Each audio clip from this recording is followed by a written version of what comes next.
Il est 7h43. Hervé Mariton, bonjour. Bonjour. Vous êtes député UMP de la Drôme. Merci d'être avec nous. Vous êtes membre de la mission parlementaire sur l'écotaxe. Nous allons revenir sur cette fameuse écotaxe, mais je voudrais que nous disions quelques mots sur la réforme territoriale.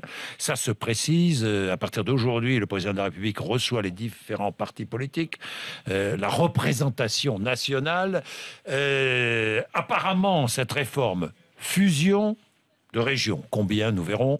Disparition, peut-être, des conseils généraux. Cette réforme pourrait être réalisée avant la fin de l'année 2015 ou au plus tard, au mois de mars 2016. Vous êtes favorable à cette réorganisation territoriale ? Je suis favorable à une réorganisation territoriale. Je ne sais pas celle que la majorité proposera, mais dans l'opposition, nous la demandons depuis si longtemps. Elle est nécessaire. Mais tout le monde n'y est pas favorable dans l'opposition, pardon Hervé Mariton. Non mais il suffit pas que la gauche vienne sur notre terrain pour que j'abandonne mon terrain, notre terrain. Je suis responsable du projet à l'UMP, j'essaye d'avoir une certaine cohérence. En décembre dernier, j'ai proposé à l'équipe dirigeante et nous nous sommes mis d'accord par consensus sur une réforme ambitieuse, 8 régions, la suppression des départements là où il y a métropole. Nous avons, lors du Conseil national, validé l'objectif de simplification du millefeuille territorial. Eh bien, moi, je dis chiche au gouvernement. Simplement, aujourd'hui, on voit bien que le gouvernement parle de report des élections avant de nous avoir présenté une réforme. Donc, je dis pas de report des élections tant qu'il n'y a pas de réforme. Mais je ne peux pas récuser l'idée même d'un débat, d'une discussion sur la réforme. Un référendum comme Jean-François Copé ? Non. Non, parce que... Que le référendum soit le résultat de tout cela, peut-être. Mais simplement, démarrer la discussion en disant référendum, c'est prendre le risque que les Français ne nous entendent pas. C'est C'est-à-dire prendre le risque de laisser penser aux Français que vous nous êtes contre. esquiverions le débat. Voilà. Or, je ne suis pas contre ce débat. Et c'est la gauche qui lance la bonne affaire. Il se trouve qu'en 2012, les Français ont élu une majorité de gauche. Je le regrette absolument. Moi, j'ai voté Sarkozy en 2012. J'ai été réélu député. Mais ça ne suffit pas à faire une majorité. Et aujourd'hui, la gauche lance ce débat. Elle le lance dans des conditions extravagantes. Elle a, en 2 ans, dit et fait, ce qui est plus grave, tout et le contraire de tout. Compétences, nous avions mis, c'est une des choses que nous avions faites d'intelligente dans le domaine de la décentralisation, on avait introduit la spécialisation de compétences. La gauche l'a effacé très vite, une espèce de réflexe d'effacer ce que nous avions fait de bien, un instinct stupide, crétin. Et aujourd'hui, ils ont enfin la lumière, ils reviennent sur l'idée qu'il faut spécialiser les compétences. En 2 ans, ils ont détricoté le conseiller territorial, la fusion du conseiller général et du conseiller régional. D'une certaine manière, aujourd'hui, ils y reviendraient. Eh bien, s'ils viennent sur notre terrain, c'est l'hommage du vice à la vertu. Nous n'abandonnons pas la vertu, quand bien même il serait le vice. Bien, Hervé Mariton, tout le monde n'est pas d'accord avec vous à l'UMP. Hein, non, mais j'essaye d'être cohérent. Oui, moi, à la fois, j'ai une responsabilité d'ensemble pour essayer de trouver une synthèse dans le projet, mais je n'abandonne pas pour autant mon franc-parler, ma vision. Et pour marquer ce terrain, j'ai lancé un mouvement droit au cœur au sein de l'UMP, mais c'est bien cette marque qu'on peut être à la fois dans une démarche d'ensemble et ne pas abandonner la vigueur du projet et une certaine rigueur intellectuelle. Vous êtes membre de la mission parlementaire sur l'écotaxe. La mission va rendre son rapport aujourd'hui. Oui. Alors, on ne veut plus, vous ne parlez plus d'écotaxe, hein, dans le rapport. Vous parlez de quoi? D'éco-redevance ou de pollu de redevance? Je trouve que le président... oui, mais ça, c'est ridicule. Le président de la mission, qui est socialiste, le député Chandeguet, est un homme de grande qualité qui rend un rapport qui est fait de manière très sérieuse et très honnête intellectuellement. Il y a un certain nombre de conclusions avec lesquelles je ne suis pas d'accord, mais globalement, le rapport est fait de manière tout à fait honnête. Mais il y a une proposition qui est grotesque, qui est celle de changer le nom de l'écotaxe. Elle est grotesque pour plusieurs raisons. D'abord, techniquement, ça ne tient pas la route. Comme l'argent collecté... qu'est-ce qu'on propose? Que propose le rapport comme Le nom? rapport parle d'éco-redevance, certains parlent de pollu-redevance, et pourquoi pas le cadeau du Père Noël. Soyons sérieux. D'abord, est-ce que c'est une taxe ou une redevance? Ça pourrait paraître un peu pédant comme débat, c'est technique, mais ça a du sens.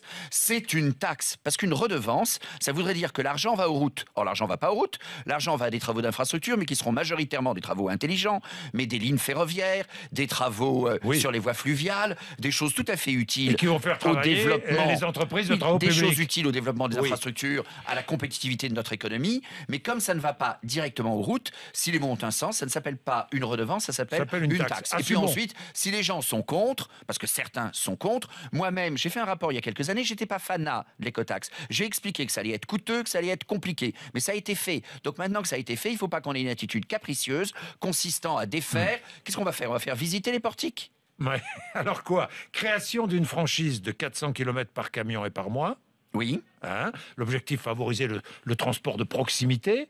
C'est-à-dire que pour les entreprises qui travaillent sur la proximité, pas d'écotaxe. Bah, ça dépend, parce que si elles font beaucoup de trajets sur la proximité, Oui, au bout du mois, elles en oui, font. bon. Globalement, cette franchise allège l'addition globale Oui. et elle favorise en effet les transports peu fréquents. Donc une coopérative agricole, une structure économique qui fait un transport pour compte propre ne sera pas pénalisée. C'est intelligent sur le fonctionnement de l'économie locale. Alors, il s'agit de mener des essais à blanc aussi sur tout le territoire pendant 6 mois. Et plus particulièrement en Alsace, parce que l'Alsace est demanderesse. Donc ça, c'est pas idiot. Bon, il y a aussi...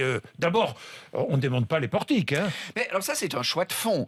Pour tout vous dire, je ne sais absolument pas où en est le gouvernement. Ségolène Royal est venue la semaine dernière. Elle a affiché Vous le une qualifiez incompétence. d'incompétente et de démagogue. Une incompétence crasse. Elle ne connaissait rien au dossier, mais elle m'avait fait le cirque il y a quelques années quand j'étais rapporteur de la commission d'enquête sur l'évolution de la fiscalité locale. Elle était venue faire un grand show devant la commission et démontrant une complète ignorance du sujet. C'est quoi sa proposition à elle? De taxer les camions étrangers? Enfin, madame, l'Europe, ça existe. Et tous nos auditeurs savent cela. Donc, taxer les camions étrangers et seuls les camions étrangers, c'est impossible. Donc, c'est pas la peine d'être ministre de la République pour dire des âneries aussi énormes que cela. Ensuite, cogner les sociétés d'autoroute. Moi, j'ai pas de tendresse pour les sociétés d'autoroute. Il se trouve simplement que les sociétés d'autoroute, elles sont pas stupides. Elles ont négocié avec l'État des contrats béton, si j'ose dire. C'est le cas de le dire. Eh bien, comme l'État a essayé de le faire avec des gouvernements de droite et de gauche, chaque fois que l'État essaye d'augmenter spécifiquement des droits sur les sociétés autoroutières, ça s'appelle redevance domaniale, ça s'appelle taxe d'aménagement du territoire, les sociétés autoroutières menacent du contentieux, elles veulent se rattraper, elles négocient avec l'État des prolongements de concessions et donc elles mettent l'État en situation de faiblesse et c'est pour cela que l'État n'arrive pas à contrôler sérieusement les tarifs autoroutiers. C'est parce qu'il demande aux autoroutes de faire des choses pour lesquelles elles ne sont pas exactement destinées. Hervé Mariton, question, qui paiera l'écotaxe ? Alors, l'écotaxe a vocation à être payée par les transporteurs et au bout du compte, ce sera le consommateur. C'est pas les poids lourds. Oui, mais c'est-à-dire que... Oui, alors, non, ça, on a compris que les consommateurs ne payent pas la TVA sur le lait et au bout du compte, c'est vous et moi qui payons. D'accord.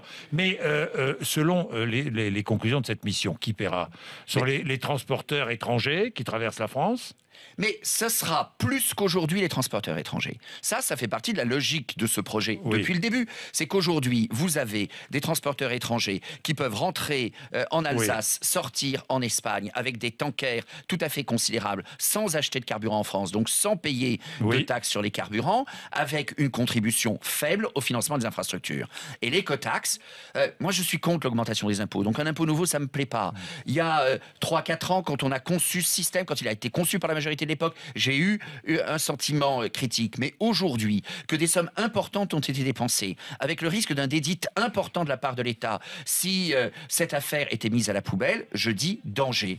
Le système n'est pas le plus absurde qu'on puisse imaginer. Il permet en effet une plus grande contribution des transporteurs étrangers au financement des infrastructures. C'est une manière de financer des infrastructures utiles à nos concitoyens et à l'économie, alors qu'il n'y a pas les moyens par ailleurs.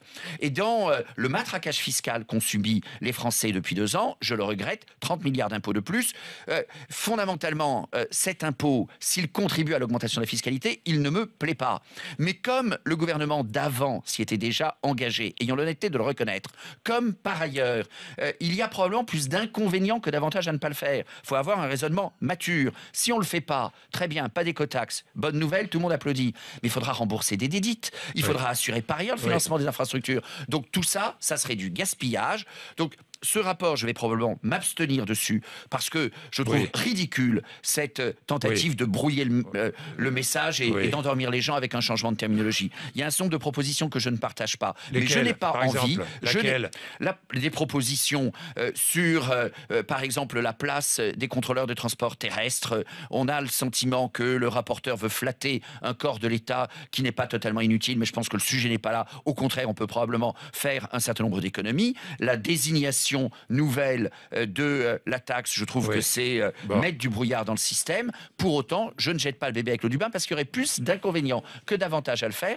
Et de temps en temps, il faut sortir de la polémique et de la démagogie. Il faut être responsable. Voter pour, ça n'est pas possible parce que toutes les propositions du rapporteur ne me satisfont pas. Voter contre, je ne le ferai pas parce que ce ne serait pas tout à fait responsable au regard de ce que la majorité de l'époque, quand bien même je n'avais pas adhéré à tout, avait proposé en son temps. Merci Hervé Mariton. Une voix un peu différente ce matin sur RMC, 7h52.